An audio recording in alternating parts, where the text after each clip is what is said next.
हमारे कहने से कार्रवाई नहीं होगी, लड़की कुछ भी बोल दे तो उसके कहने से कार्रवाई पुलिस वाले कर लेंगे। तेरे को तलाक नहीं दूंगी, तेरे को पागल बना दूंगी, और जिस दिन अपने में आ गई उस दिन तेरे संग रह के भी दिखाऊंगी।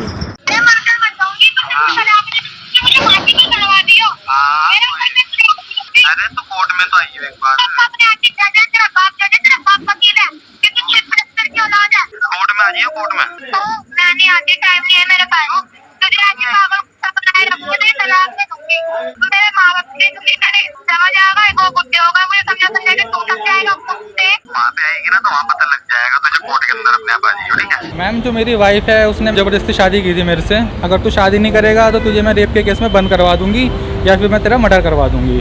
और रोडों पे जाके मेरे से लड़ाई करना बिन बात के, और मेरे कपड़े फाड़ देना, और उसके बाहर भी मतलब अफेयर वगैरह चल रहे थे। फिर जब मैं उससे पूछता था वो मेरे से उसी बात पे लड़ाई करती थी। उसने मेरे शूज़ कपड़े वपड़े सब जलाने के बाद मेरे को सुबह मार पीट के उसने भगा दिया था। नमस्कार, मैं हूं किरण और आप देख रहे हैं झलको दिल्ली। आज जो केस हमारे पास आया है वह एक प्रताड़ना का केस है। इनकी वाइफ जो है, इनकी बीवी इन पर काफ़ी ज़्यादा प्रताड़नाएं कर रही हैं। तो आइए इनसे कुछ बातचीत करते हैं। आपका नाम?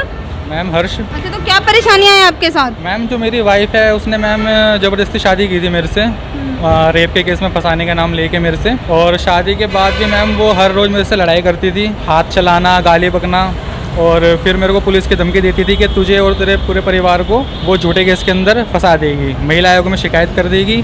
ये सब कह के मैम वो मेरे को परेशान करती है अभी भी। आपकी मुलाकात कैसे हुई थी उनसे?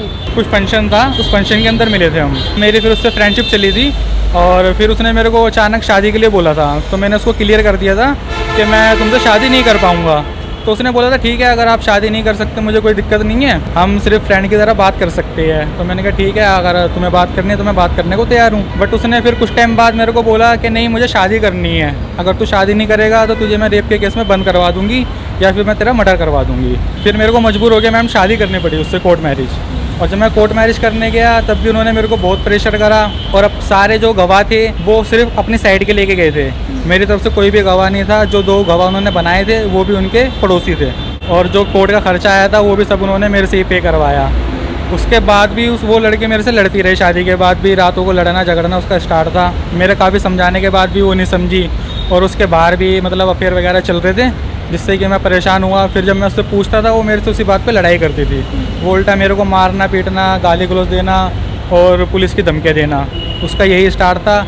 ना तो उसको उसके घर वाले समझाता था। और जो शादी जो है वो धमकियां दी थी उन्होंने कि रेप केस डलवा दूंगी अगर शादी नहीं करोगे तो। हाँ जी मैम, वो उसने बोला था मेरे को, और इसके मेरे पास रिकॉर्डिंग भी है। मतलब ये बात उसने मेरे को शादी के बाद बोली थी, जो मैं रिकॉर्ड कर पाया।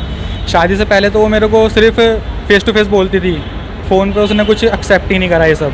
तो मैंने बाद में जो उसके सबूत इकट्ठे करे, रिकॉर्डिंग वगैरह, तो उसके अंदर उसने एक्सेप्ट करा है कि मैं तुझे बंद कराती, और बंद कराने के बाद मैं बोलती कि हाँ इसकी और मेरी शादी करवाओ।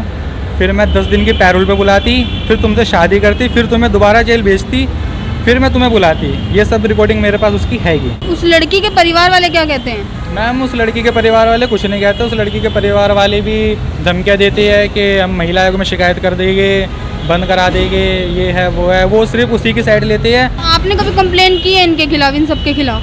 मैम मैंने पीएम ऑफिस के अंदर भी कंप्लेंट की थी, तो वहाँ से जो एप्लीकेशन मेरी थी वो नबीग्राम थाने में आई थी। वहाँ पे मैम मेरे को थाने के अंदर बुलाया गया था, तो लेकिन पुलिस वालों ने मेरे को यही बोला था कि हम कुछ नहीं कर सकते, ये आपका मियाँ बीबी का मैटर है और आप खुद ही सोल्व कीजिए। तो मैंने कहा सर वो मुझे इतनी धमकियाँ देती है कि मैं मर्डर करवा दूँगी, तू जहाँ मिलेगा तुझे छोड़ूंगी नहीं। तो मैंने कहा मेरा काम धंधा छुटा पड़ा है, मैं काम भी नहीं कर रहा इस टाइम, तो मैंने कम से कम आप उससे लिखवाओ कि मेरे को जहाँ मैं काम करूँ वहाँ मुझे परेशान करने ना आए। तो उन्होंने मेरे को बोला कि नहीं हम कुछ नहीं कर सकते, ये आपका मैटर है, आप जानो या वो जाने। आगे फिर आपने क्या सोचा तलाक वलाक के बारे में? मैम अभी तो मैंने कोर्ट के अंदर केस फाइल कर दिया उसका, तो अभी मेरे को तारीख मिली है, मैं जाऊंगा। और मैंने इसकी मतलब जानकारी को भी दी थी, तो उन्होंने मेरे को गालियाँ बकनी स्टार्ट कर दी, वकील को गालियाँ बकनी स्टार्ट कर दी, जज को, कि मैं नहीं आऊँगी, मैं तुझे ऐसे ही कुत्ता बना के रखूँगी ज़िंदगी भर, तुझे तलाक नहीं दूँगी, तुझे ऐसे परेशान करके रखूँगी मैं, और ना मैं कोर्ट आती, तुझे जो करना है वो तू कर ले। उसने मुझे ये जवाब दिया था मैम। करीब मैम मैंने 5-6 महीने ये झेला है, मेरे साथ जो भी टॉर्चर उन्होंने करा है। लेकिन अब मैंने ये सोच लिया था कि अगर मैं ऐसे मतलब परेशान होता रहूँगा तो मैम मेरी तो पूरी लाइफ ख़राब हो जाएगी। जहाँ मैम मैं कम से कम मंथली 40 से 50 हज़ार रुपये महीना कमाता था, मैम आज मेरा काम छूटा हुआ है। मैं उस चक्कर में काम भी नहीं कर पा रहा, परेशान के चक्कर में। तो मैंने मैम ये सोच लिया कि मैंने अपनी लाइफ के 4-5 महीने जो ख़राब कर दिए मैम वो कर दिए, लेकिन अब मुझे आगे बढ़ना है। चाहे समाज कुछ भी कहे, कोई भी बंदा कुछ भी बोले मेरे बारे में, मुझे अपना इंसाफ चाहिए और मैं इंसाफ लेके रहूँगा। अगर मुझे डिस्ट्रिक्ट कोर्ट से कोई इंसाफ नहीं मिलता है तो मैं हाई कोर्ट जाऊँगा, अगर वहाँ से भी नहीं मिलता तो मैम मैं सुप्रीम कोर्ट जाऊँगा, लेकिन मैम मैं इंसाफ अपना लेके रहूँगा। और मैं और भी पुरुषों से यही रिक्वेस्ट करता हूँ, जो भी मेरे भाई है, जैसे भी है, जो ये परेशान हो रहे हैं, कि डर के बिल्कुल भी ना रहे, अपनी आवाज़ उठाए और आगे बढ़े और इंसाफ ले। और दूसरी बात, मैं कोर्ट से अपील करना चाहूँगा कि जो मेरा केस है वो जल्दी से जल्दी ख़त्म है, क्योंकि मेरे पास उसके खिलाफ़ सबूत है। कोई मैं ऐसे कुछ झूठ नहीं बोल रहा हूँ, मेरे पे प्रॉपर उसके खिलाफ़ सबूत है और मेरा केस जल्दी से जल्दी ख़त्म है, ताकि मैं अपनी लाइफ को आगे ले चलूँ और आगे बढ़ाऊँ, उसको ठीक से चलाऊँ। और जो आपका जो परिवार है वो आपका साथ देते हैं? नहीं मैडम, हमारा परिवार सपोर्ट नहीं करता। वो इसलिए नहीं करते क्योंकि मैम वो लड़की ऐसी है कि वो मेरे परिवार पे भी किसी भी चीज़ का ब्लेम लगा सकती, तो वो मेरी सपोर्ट में मेरी फैमिली कभी खड़ी नहीं हुई। और मतलब अफेयर्स की भी बातें सुनाई दी हैं? मैम अफेयर्स की बातें सुनाई दी है। उसने अभी सडनली कुछ टाइम पहले 3 लड़कों के साथ उत्तराखंड गई थी, जो कि पहाड़गंज के मतलब स्नैचरों में आते हैं, उनके अच्छे नाम है स्नैचर में। पुलिस रिकॉर्ड बहुत ख़राब है, तो पुलिस ने उनको हरिद्वार से ही अरेस्ट करा था, 3 लड़कों को और 2 लड़कियों को, जिसमें भी थी जो उनके साथ घूमने गई हुई थी उत्तराखंड में। तो उनको वहाँ से पुलिस अरेस्ट करके लेके आई थी और उन लड़कों को बंद कर दिया था और इनको उन्होंने छोड़ दिया था, लड़कियों को, पुलिस वालों ने। और दूसरी अपने फ्रेंड की बर्थडे पार्टी में गई थी, जहाँ की पुलिस का छापा पड़ गया था और वहाँ से भी पुलिस लड़कों को पकड़ के ले गई थी। वहाँ भी पहले कंप्लेंट हो चुकी थी कि यहाँ गलत काम होते हैं। तो आपके कोई संगी साथी कोई भी आपका साथ नहीं दे रहा है?